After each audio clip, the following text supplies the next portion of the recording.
We are not naive, and we understand that where large powers contend, large powers very often will want to show testicular fortitude, and that testicular fortitude may have negative impact and implications for small countries such as ours.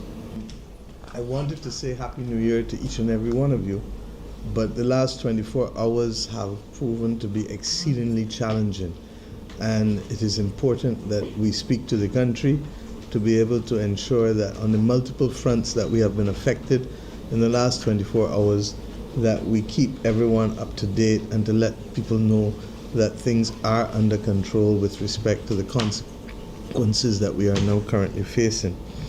It is fair to say that what we saw happen last night in Venezuela is uncharted territory. It is also fair to say that what we saw happen in Barbados last night must also become a thing of the past, and to that extent the law enforcement officers have also met with me, so that I am here for dual reasons today and not just one, but any one of the two would have been sufficient to bring me to address the people of this nation.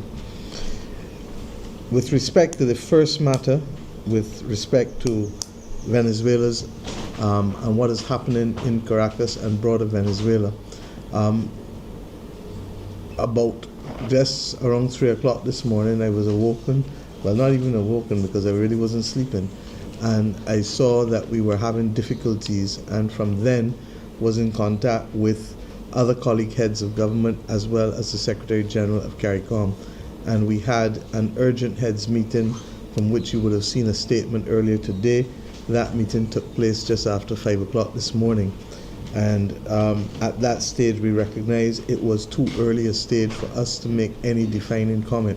That is still the position, because as we speak, matters are unfolding every half hour to an hour. You are as aware of the statements being made by different players, from the President of the United States of America to the Secretary of State to others, just as we are.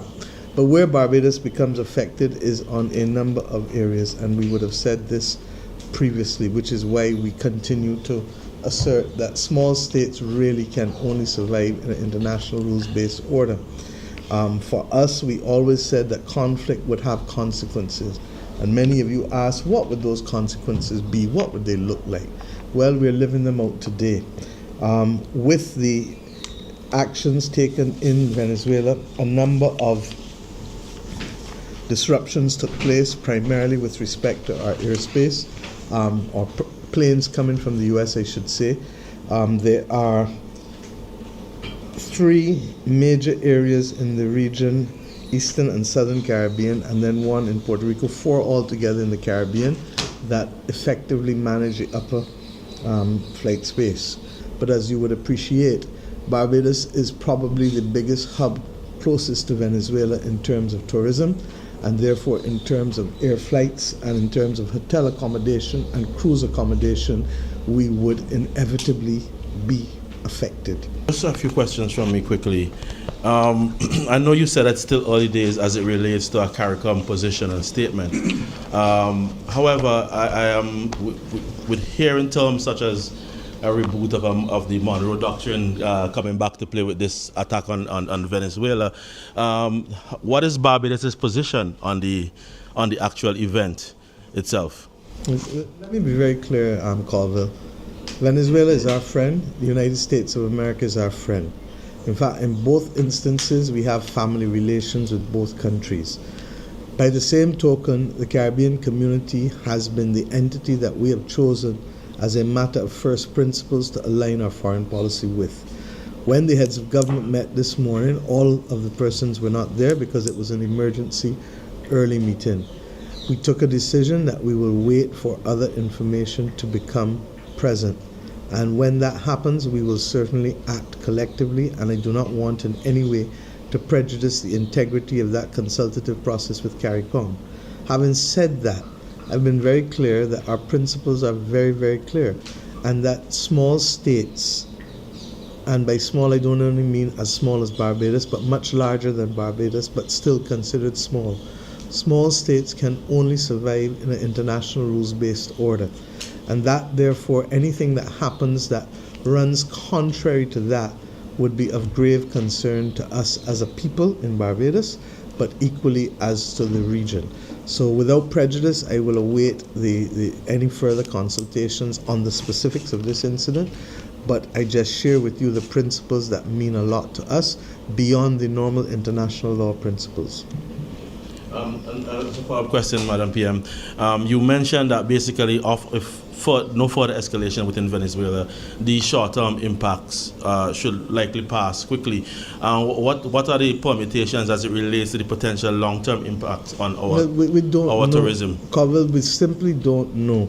For me to speculate and to conjecture anything now would be just simply that, conjecture.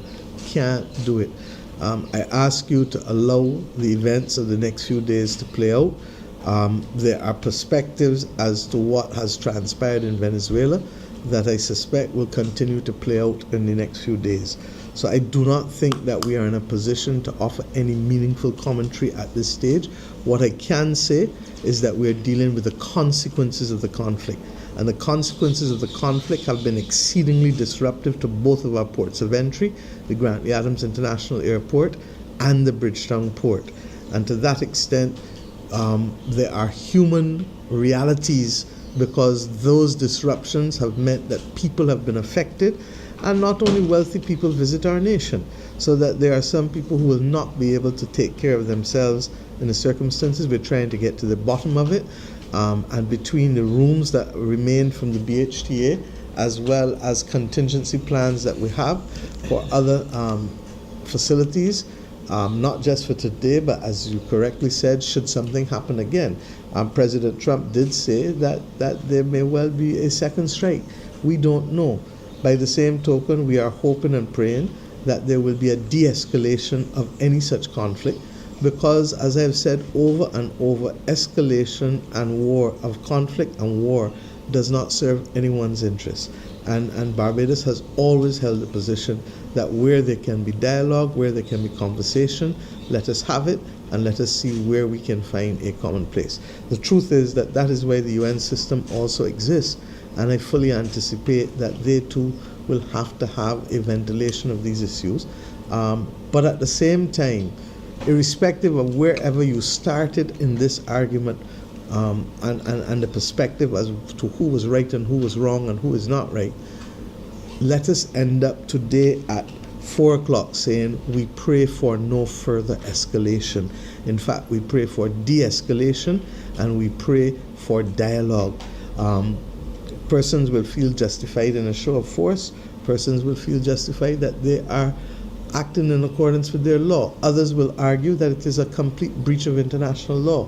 Whatever it is, as of 4 o'clock this afternoon, we are saying, let us continue to call and pray for de-escalation and for the absence of conflict, because we are now facing firsthand how conflict can affect not just lives, but livelihoods in the southern and eastern Caribbean.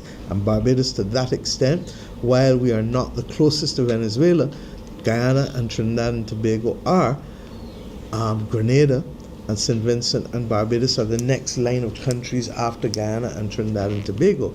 But among those 5, Barbados probably has the biggest logistics hub for tourism. So you now begin to understand why I speak and why I have been speaking in the terms that I have, without necessarily getting in to matters that are too high for us.